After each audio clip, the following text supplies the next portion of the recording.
ડીસા તાલુકામાં Indian red cross society દ્વારા જન કલ્યાણ માટે અનોખી સુવિધા। ડીસા તાલુકાની ઇન્ડિયન રેડક્રોસ સોસાયટીએ વધુ એક માનવતાભર્યું કાર્ય કર્યું છે। તારીખ 7 એપ્રિલ સોમવારના રોજ સોસાયટી દ્વારા રેફ્રિજરેટર, મોર્ચ્યુરી બોક્સ, મૃત્યુ પછી શબ સાચવવા માટેની શીત શબ પેટીનું લોકાર્પણ કરવામાં આવ્યું। આ સુવિધા ડીસા તાલુકા જરૂરિયાતમંદ લોકો માટે ટોકન દર ઉપલબ્ધ રહેશે।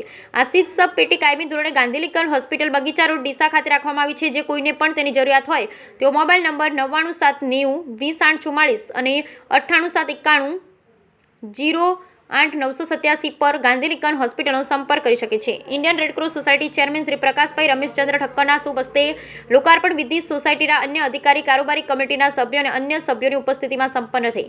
ઇન્ડિયન રેડક્રોસ સોસાયટી ડીસા તાલુકા શાખા દ્વારા શરૂ કરવામાં આવેલી આ સુવિધા મૃતકના પરિવારજનો મુશ્કેલી સમયમાં ઘણી મદદરૂપ થશે। બ્યુરો રિપોર્ટ ભરત ઠક્કડી સમરસ। નમસ્કાર સાથી મિત્રો, હું Motilal Asnani Indian red cross society Deesa branch વતી ડીસા તાલુકાની જાહેર જનતાના જનહિતાર્થે અત્રે અમે શીત શબપેટીનું લોકાર્પણ કરેલ છે।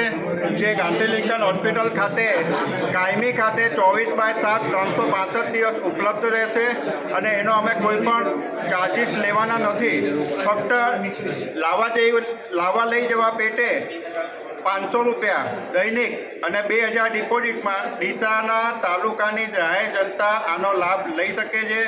જ્યારે પણ એનો લાભ લેવો હોય ત્યારે નીચે આપેલ મોબાઈલ નંબર ઉપર ફોન કરશો તો આપને સર્વે વિગતે માહિતી મળશે। અસ્તુ, જય રેડક્રોસ।